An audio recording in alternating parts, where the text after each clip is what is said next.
Good morning. Today's June the 28th, 2020, the fourth Sunday after Pentecost. Both of the churches that I serve are going to be meeting in person today for the first time since the early part of March. So we're kind of excited about that. One is in Holton, the other at the Topeka Church of the Brethren, and they're meeting outside this morning, practicing social distance, both churches, and following a extensive protocol. But we're going to continue to provide these sermons on YouTube each week because we wonder if maybe we might not be reaching some people that we don't meet otherwise. And so if you've been following me over the past month or so, I've been doing a series of sermons on the early church. And, what can we learn as a church today from the early church? What was their purpose? What were the most important things? What did they do? What was their response to the indwelling of the Holy Spirit? And so I want to first read from Acts chapter 2. This is a passage we've been looking at ever since Pentecost. But this morning I'm reading from verses 43. This is the second chapter of Acts, verse 43 through 47. Awe came upon everyone, Luke tells us. Awe came upon everyone because there were many wonders and signs that were being done by the apostles. And all who believed were together, and they had all things in common. They would sell their possessions and goods and distribute the proceeds to all as any had need. And day by day the Lord was adding to their number. As they spent much time together in the temple, broke bread at home, ate their food with glad and generous hearts, praising God and having the goodwill of all the people. And day by day, the Lord added to their number those who were being saved. Now, the part I'm zeroing in on this morning is that line, they were together. They were connected. As we say in these days with the coronavirus, we're in this together. And that's the way it was for the first Christians. There's something significant about that. Paul, in writing to the Corinthians in his first letter, the 12th chapter, it makes us wonder if maybe there might not have been some conflict going on in that church. And some people were saying that their job was more important than someone else's job, and et cetera, et cetera, et cetera. Can't imagine such a thing. But it happens. Paul says in the 12th chapter, 1 Corinthians, verses 12 and 13, and then skipping down to 27 through 31. Just as the body has many parts, many members, and all of the members of the body, though many, are one body, so it is with Christ. For in the one Spirit we're all baptized into one body. Jews or Greeks, slaves or free, and we're all made to drink of one Spirit. We're in this together. Now, Paul says, you are the body of Christ, and individually members of it. And God has appointed in the church apostles and prophets and teachers and those doing deeds of power and gifts of healing and forms of assistance and leadership, various kinds of tongues. Are all apostles? Are all prophets? Are all teachers? Do all work miracles? Do all possess gifts of healing? Do all speak in tongues? Do all interpret? But strive for the greater gifts, and I'll show you a still more excellent way. And incidentally, from that verse, that last verse of chapter 12, he goes into the first verse of chapter 13 of 1 Corinthians, which is a great love chapter. I may speak in the tongues of men and of angels, but if I have not love, I'm a noisy gong or a clanging cymbal. Today, we're looking at the daily rhythm of the church, the early church. And my phrase to sum it all up is, they were in that together. A man by the name of Tony Vlachos won $2 million a month or so ago. $2 million as the winner on the long-running reality television program Survivors. Do you know that thing's been going on for 20 years? I have to confess, I'm not a Survivor fan. Well, I am a Survivor fan. I want to survive, but I don't watch the television program. I don't watch it, but I've read about it. And I bet you've seen it at least once or twice. It's where a group of people have agreed to be placed in some deserted location to experience all kinds of survival of the fittest stuff. And they eat bugs and they roast rats and they have physical endurance type tests, crazy stuff. And the drama of the program comes to a head at the end of each week's session as the group has to vote someone out of the community. It's noteworthy, I think, that a young woman recently made the comment that it gets harder every week. He says, we really have grown to like each other.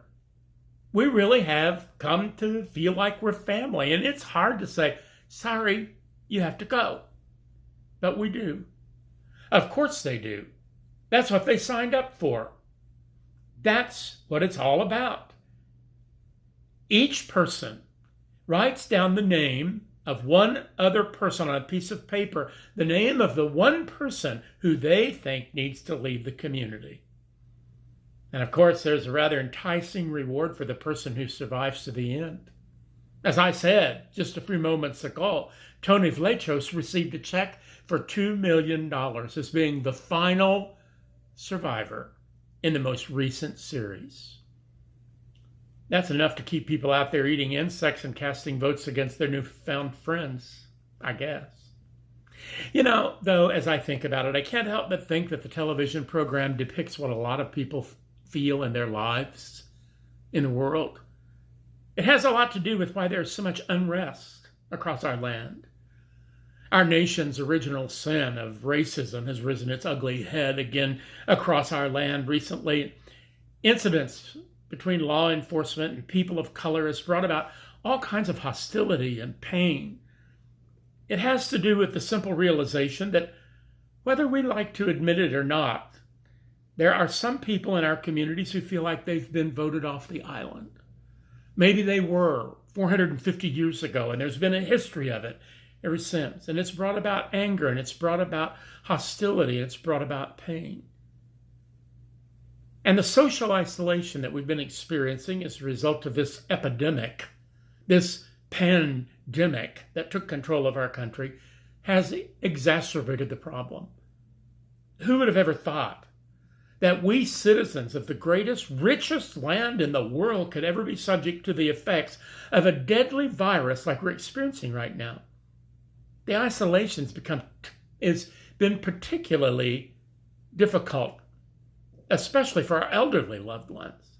But it's presented challenges even to the most healthy. What we have experienced in being isolated from our community might be comparable to what it feels like to be voted off the island on that television program. And it's not just the effects of this pandemic. If you've ever been the victim of downsizing in the corporate world, someone comes into you and says, "You're finished." I don't have to tell you about the survival of the fittest out there in the real world. You know what it feels like to be voted off the island. If you've ever been overlooked for a promotion, or if you've experienced rejection in any way, and who among us has not, then we know what it feels like to be told and sent packing. Told we've been voted off the island.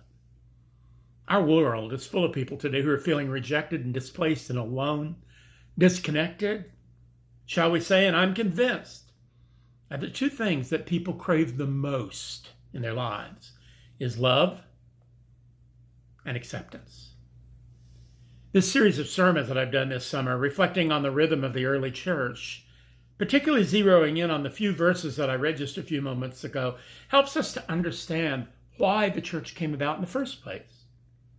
And one thing you might take note of as we reflect on these few verses is how it was these people became so connected to each other. They became community in the best sense of the word. They were the family of God. They were the church. And the church was not a building. It wasn't a committee. It wasn't bricks and mortar. It wasn't a steeple. It wasn't built on a concrete foundation. And people didn't go to church. They were the church.